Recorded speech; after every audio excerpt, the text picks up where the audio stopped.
여기 밥에 곰팡이 피어 있는 거 아니야? 여기 미국에서 온 한 가족이 테이블 위에 놓여진 밥을 보고 깜짝 놀라는데요.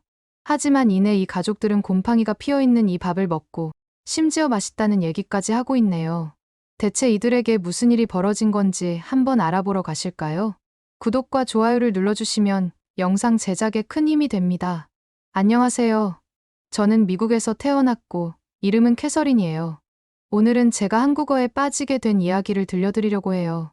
사실 저는 어릴 때부터 언어를 배우는 걸 정말 좋아했어요. 특히 외국어를 접할 때면 왠지 모를 설렘이 가득했죠.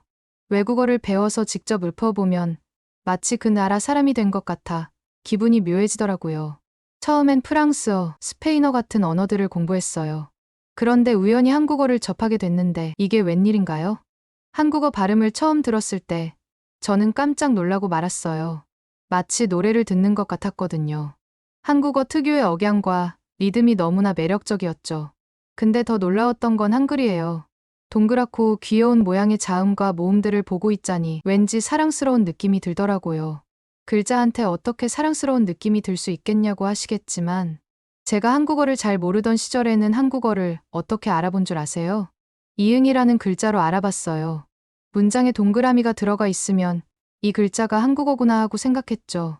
그러다 보니 저는 한글의 모음, 자음 중에서 이응이라는 글자가 제일 마음에 들더라고요. 그 뒤로는 한국어에 꽂혀서 하루 종일 저는 한글을 공부했어요. 이런 식으로 하나의 언어에 빠지면 항상 그 언어를 완전히 익힐 때까지 공부하는 편이에요. 한국어를 공부하다 보니 굉장히 과학적으로 만들었다는 사실을 알게 되었는데 그렇다 보니 다른 언어들보다 훨씬 금방 익힐 수 있었죠. 한국어를 어느 정도 익히고 나서부턴 본격적으로 한국에 대해서 깊게 파기 시작했어요. 제가 얼마나 한국에 대해서 빠져 있었냐면요. 대학교에서 전공을 한국어로 할 정도로 푹 빠져 있었다니까요.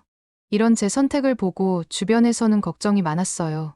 한국어 전공으로 뭘 할 수 있겠어? 라는 말도 수없이 들었죠. 하지만 남들이 뭐라 하든 귓등으로도 듣지 않고 오로지 한국어 공부에만 매진했답니다. 얼마나 대학 생활이 즐거웠는지 몰라요. 같은 과 친구들과 한국어로 수다도 떨고 한국 노래도 듣고 한국 드라마를 보면서 얘기를 많이 나눴거든요. 덕분에 자연스럽게 한국 문화도 접하게 되더라고요. 특히 그때쯤부터 케이팝이 슬슬 유행하더라고요. 이제서야 모두가 한국을 알아봤구나 하면서 저도 모르게 뿌듯했다니까요. 제가 한국인이 아닌데도 말이죠. 이렇게 한국어를 배우면서 한국 문화에도 점점 빠져들었어요. 그러다 문득 든 생각이 있었어요. 직접 한국에 가보면 어떨까 라는 생각이 들더라고요. 그 생각이 들자마자 저는 비행기표를 바로 예약했어요. 마치 방학이기도 했고 지금이 아니면 한국 갈 수 있는 기회가 없을 것 같았거든요. 한국에 여행을 다녀오겠다고 부모님께 얘기를 꺼냈는데 굳이 한국까지 가야겠냐는 말씀을 하시긴 했지만 그래도 제가 한국에 꽂힌 걸 제일 잘 아는 사람은 부모님이셔서 그런지 생각보다 흔쾌히 허락해 주시더라고요. 그렇게 제 첫 한국 여행은 일주일 동안이었는데 그 일주일이 제 인생을 바꿀 만한 시간이었다고 해도 과언이 아니에요. 아직까지 제 기억에 또렷하게 남아있는 한국 여행에서 특히 인상 깊었던 건 게스트하우스에서 있었던 일이에요. 사실 그때 저는 한국어가 서툴렀거든요. 간단한 의사소통은 가능했지만 복잡한 문장은 어려웠죠. 그래도 용기를 내서 게스트하우스에서 머무르기로 결정했어요. 지금까지 열심히 한국어를 공부해봤는데 써먹어야지 싶었거든요. 그리고 한국인들과 자연스럽게 어울려보고 싶었어요. 다음 날 아침, 게스트하우스 주인 아주머니께서 친절하게 아침밥을 차려주셨어요. 정갈한 반찬에 따끈한 밥 한 공기까지 보자마자 침이 절로 넘어가더라고요. 거기다가 한국 가정식이라니 꼭 먹어볼 수밖에 없었죠. 감사하다는 인사를 전하려 입을 열었는데 문제는 거기서부터 시작됐어요. 제가 반찬이 엄청 맛있겠네요. 잘 먹겠습니다 라는 말을 했는데 아주머니가 갑자기 웃으시면서 이런 말씀을 하시는 거예요. 시방 뭐라고 말한겨? 순간 머리가 하얘졌어요. 제가 외국어를 배울 때 글자를 떼자마자 가장 먼저 배우는 것이 그 나라의 욕이거든요. 왜냐하면 그 나라 여행할 때 누가 저한테 욕하면 바로 알아들어야 하니까요. 그렇게 한국어를 배울 때도 가장 먼저 욕을 배웠는데 갑자기 욕이 들리는 거 아니겠어요? 저는 그때부터 손을 벌벌 떨고 아주머니 상대로 어떻게 해야 되나 고민을 했죠. 그래도 아직 한국어가 미흡해서 제가 잘못 알아들은 것일 수 있으니 아주머니께 다시 한번 여쭤봤어요. 시방이라고요? 혹시 저한테 욕하신 건가요? 제 질문을 들은 아주머니는 깔깔 웃으시며 말씀하셨어요. 어머, 깜짝 놀랐제. 우리 충청도에선 시방이 지금이란 뜻이요. 내 말은 지금 뭐라고 하셨어요? 기라. 세상에, 그 순간 얼마나 안도했는지 몰라요. 괜히 저도 모르게 울컥하더라고요. 그래도 다행히 온몸에 힘이 탁 풀리면서 마음이 편해졌죠. 알고 보니 아주머니는 발음이 어눌한 제 질문을 제대로 알아듣기 힘들어서 다시 되물으신 거였더라고요. 그렇게 오해가 풀리고 아침을 맛있게 먹었죠. 아침을 먹으며 아주머니와 이런저런 얘기를 나누었어요. 아주머니는 제가 한국어를 배우러 왔다는 걸 아시고는 무척 좋아하셨죠. 한국어의 재미와 묘미에 대해 들려주시면서 사투리의 매력도 알려주셨어요. 덕분에 저는 한국의 사투리가 이렇게 재미있고 다양하다는 걸 처음 알게 됐죠. 제가 감사 인사를 하려고 아주머니, 밥 맛있게 먹었습니다라고 말씀드렸는데요. 그랬더니 아주머니가 아유, 그런 말 말고 이렇게 해봐요. 아줌마, 밥 묻고 갑니더라고 가르쳐 주시는 거예요. 그 충청도 사투리로 인사를 하는데 왠지 제 입에서 자연스럽게 흘러나오는 느낌이었어요. 아주머니도 제 발음이 좋다며 엄지손가락을 치켜 세워주셨죠. 그 작은 격려가 제게 얼마나 힘이 되었는지 몰라요. 거기다가 한국인이 정이 많다는데 그게 무슨 느낌인지 알게 되었죠. 그렇게 한국에서 지냈던 일주일은 제 인생에서 잊을 수 없는 시간이었어요. 특히 게스트하우스에서의 그 에피소드는 한국어의 매력을 새삼 깨닫게 해준 계기였죠. 한국을 여행하면서 만난 사람들, 경험한 문화들이 되게 인상 깊더라고요. 그래서 문득 이런 생각이 들었어요. 저는 정말 한국에서 살아야겠다는 생각이요. 여러 가지 면에서 볼 때 저는 미국보다는 한국이 더 잘 맞겠다는 생각이 들었거든요. 그때부터 마치 제 인생의 목적을 발견한 느낌이 들면서 짜릿하더라고요. 근데 문제는 내가 한국에서 정확히 무엇을 하며 살 것인가였죠. 고민 끝에 떠오른 게 바로 한국어 선생님이었어요. 요즘에 한류가 워낙 유행해서 주변만 봐도 저처럼 한국과 한국어에 매료된 외국인들이 정말 많았거든요. 이런 사람들한테 아름다운 한국어를 알려주고 한국 문화를 전달하면서 살면 정말 행복하겠다는 생각이 들더라고요. 그래서 저는 외국인들한테 한국어를 가르치는 일을 제 꿈으로 삼고 한국어 교사가 되어야겠다는 결심을 했답니다. 그렇게 한국에서 살아야겠다고 결심하고 부모님께 말씀드렸을 때 부모님의 반응을 잊을 수가 없었어요. 눈이 휘둥그레지고 입은 떡 벌어지고는 한참을 말씀이 없으셨죠. 부모님은 완강히 반대하셨어요. 제 결정이 너무 황당하고 경솔해 보였나 봐요. 사실 부모님 입장에서는 당연한 거였죠. 갑자기 딸이 지구 반대편에 가서 산다는데 가만히 있을 부모가 어디 있겠어요? 그래서 저는 설득에 나섰어요. 한국에서 살고 싶은 이유, 한국어를 가르치고 싶은 꿈에 대해서 차근차근 설명드렸죠. 이 모든 걸 쏟아내면서 제 진심을 전달하려 애썼죠. 며칠을 설득했지만 부모님의 대답은 늘 안 되었어요. 부모님은 한국에 간다는 것 자체가 불안하고 걱정되는 모양이었죠. 그러던 어느 날, 결국 저와 부모님 사이에 큰 다툼이 일어나고 말았어요. 넌 대체 우리 생각은 하고 있는 거니? 왜 자꾸 한국에 간다고 하는 거야? 다시는 한국 간다는 얘기 꺼내지 마라. 아빠의 고함에 눈물이 날 것만 같았어요. 하지만 제 인생은 부모님께서 책임져 주시지 않으니 제가 선택한 것은 꼭 해봐야겠다고 생각했어요. 물론 싸우자마자 짐을 싸서 나온 저도 잘못한 건 맞는데 그때가 아니라면 제가 한국에 가서 절대 살 수 없을 거라고 생각했죠. 제가 한국에 간 이후로 부모님과는 전보다 더 서먹서먹해졌어요. 전화할 때마다 말다툼만 하는 것 같았고 서로 이해하지 못하는 듯 했죠. 부모님은 아직도 제 선택을 완전히 받아들이지 못하신 것 같았어요. 한국에서 뭐가 좋다고 거기서 사니? 이제 그만 집에 들어와. 부모님의 말씀에 마음이 아팠죠. 한국에서의 저를 보여드리고 싶었지만 쉽지 않았어요. 하지만 언젠간 부모님도 저를 이해해 주실 거라고 믿었죠. 그렇게 하루하루 버텨내며 한국에서의 생활에 적응해가고 있었어요. 부모님과의 갈등은 여전했지만 그래도 한국은 포기할 순 없었거든요. 그렇게 시간이 흘러서 한국에서 어느덧 3년이라는 세월이 흘렀어요. 긴 시간이었지만 저는 잘 적응하며 살아가고 있었죠. 그런데 어느 날 갑작스레 부모님으로부터 연락이 왔어요. 일주일 뒤에 한국에 와보신다는 거예요. 너무 놀라서 귀를 의심했어요. 설마 제가 잘못 들은 건 아닌지 부모님께 재차 되물었죠. 부모님을 만날 생각에 가슴이 뛰었죠. 설렘 반, 긴장감 반으로 일주일을 보냈어요. 한국에 온 이후로 처음 만나는 엄마 아빠였거든요. 온갖 상상을 하며 마음을 졸였죠. 그리고 부모님을 모시고 어디로 가야 되는지 몇 날 며칠 밤을 새가면서 리스트를 쭉 작성했던 것 같아요.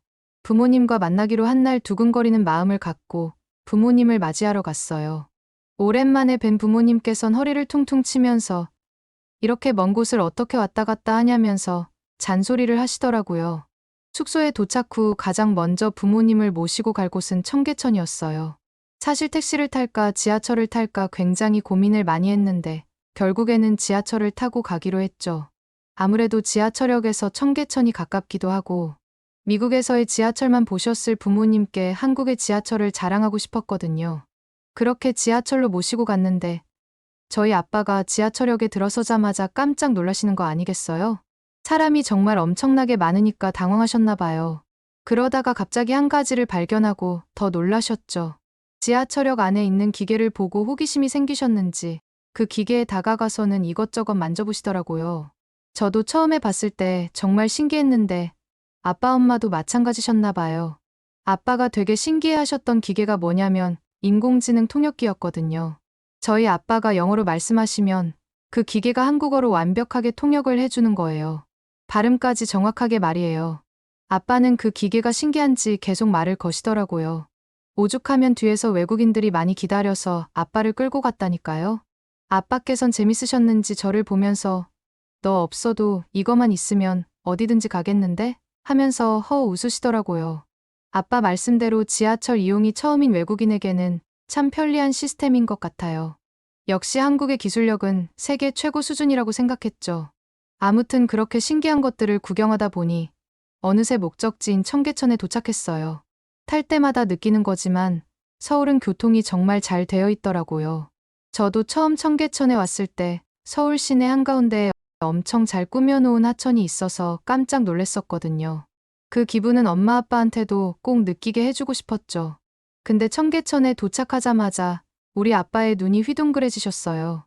왜 그러실까 싶어서 여쭤봤더니 이런 말씀을 하시는 거예요. 아니, 서울 한복판에 이런 게 있단 말야. 내가 알던 것보다 훨씬 잘 되어 있네. 그러시면서 이번엔 청계천에 있는 돌다리를 직접 건너보시면서 먼저 반대편으로 휙 가버리시더라고요. 오죽하면 엄마와 저는 당황해서 얼른 아빠한테 다시 오라고 했다니까요. 엄마도 청계천을 걸으면서 예쁘게 꾸며놓은 잔디들과 깔끔한 거리 때문에 계속 걷겠다고 하시더라고요. 걷다가 엄마의 눈을 사로잡은 것은 작은 분수대였어요. 분수대 물줄기가 하늘로 치솟는 모습이 아름다워서 저희 가족은 멍하니 그 모습을 꽤 오래 지켜봤죠. 청계천은 마치 도심 속 오아시스 같았어요. 꽤나 오랜 시간을 걷다 보니 엄마가 다리가 아프다고 하시더라고요. 마침 강 쪽을 바라보고 앉을 수 있게 계단이 되어 있어서 거기에 앉아서 쉴 수 있었죠. 청계천에 흐르고 있는 물소리를 듣고 있다 보니 제 마음까지 편해지더라고요.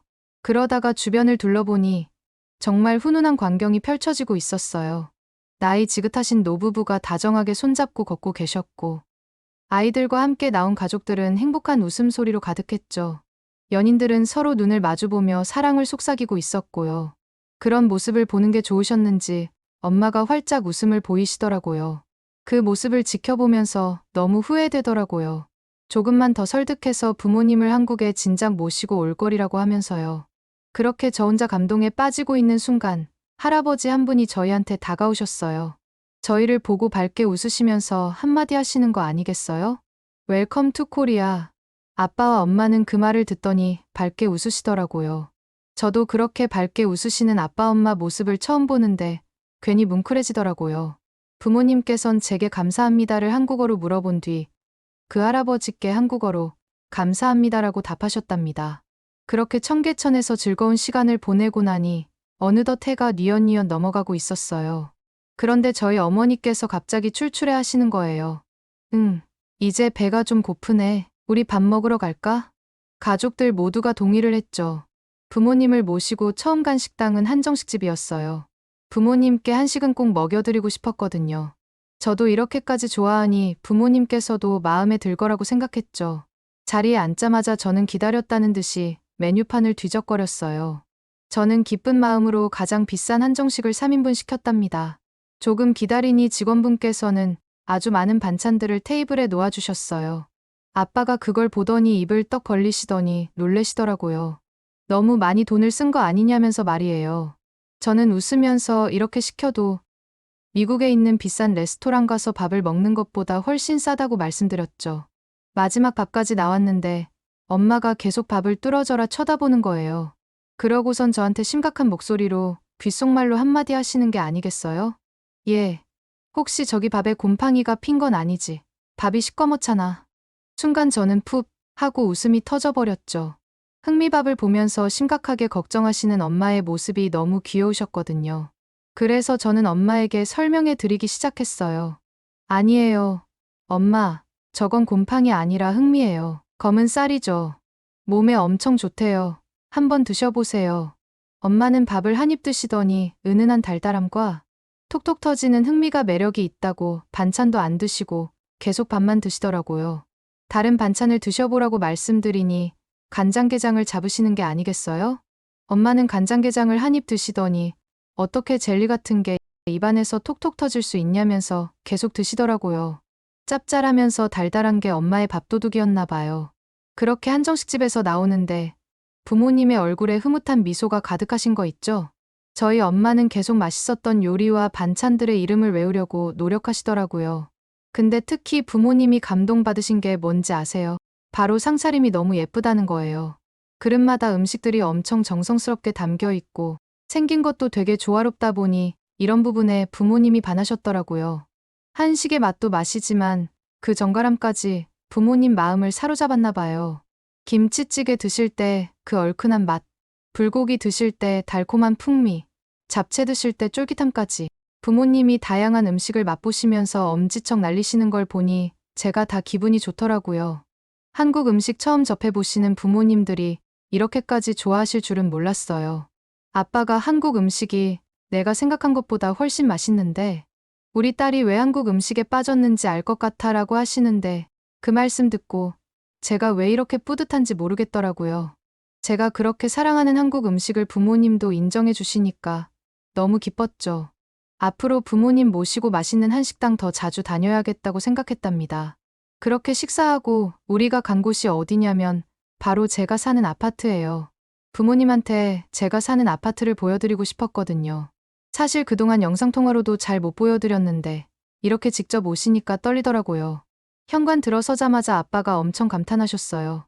뒤에서 따라오던 엄마도 집을 둘러보시더니 깜짝 놀라시는 거예요. 혼자 살기엔 너무 넓고 좋은 거 아니냐면서요. 제가 월세를 말씀드렸더니 월세까지 엄청 저렴하다면서 놀라셨죠. 콧대 높으신 우리 부모님이 이렇게 감탄하시는 걸 보고 절로 뿌듯해지더라고요.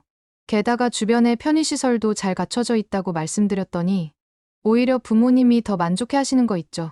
제가 한국에서 잘 정착해서 살고 있다는 걸 직접 보여드릴 수 있어서 정말 기뻤어요. 3년 전만 해도 한국 가는 거 절대 허락 안 해주실 것 같았는데 이렇게 칭찬까지 해주시다니 부모님이랑 한국에서의 제 일상을 실컷 나눌 수 있어서 너무 행복하더라고요. 그리고 더 기쁜 게 뭔 줄 아세요? 부모님이 한국 생활을 직접 경험해 보시더니 생각이 정말 많이 바뀌신 거 있죠. 부모님이 드디어 제 한국 생활을 응원하겠다고 하시더라고요. 이 얘기를 듣고 얼마나 눈물이 나왔는지 그동안의 외로움이랑 힘들었던 시간들이 눈 녹듯이 사라지는 느낌이었어요. 이번에 완전히 한국에 빠지신 저희 부모님도 다음에 한국에 오실 때는 더 오래 계실 거라고 하시더라고요. 그럼 다음엔 저희 부모님 모시고 어디로 가면 좋을까요? 좋은 곳 있으면 알려주세요. 오늘의 사연은 어떠셨나요? 오늘의 사연이 마음에 드셨다면 구독과 좋아요를 눌러주세요. 구독과 좋아요는 영상 제작에 큰 힘이 된답니다. 긴 영상 시청해주셔서 감사합니다. 오늘도 행복한 하루 보내세요.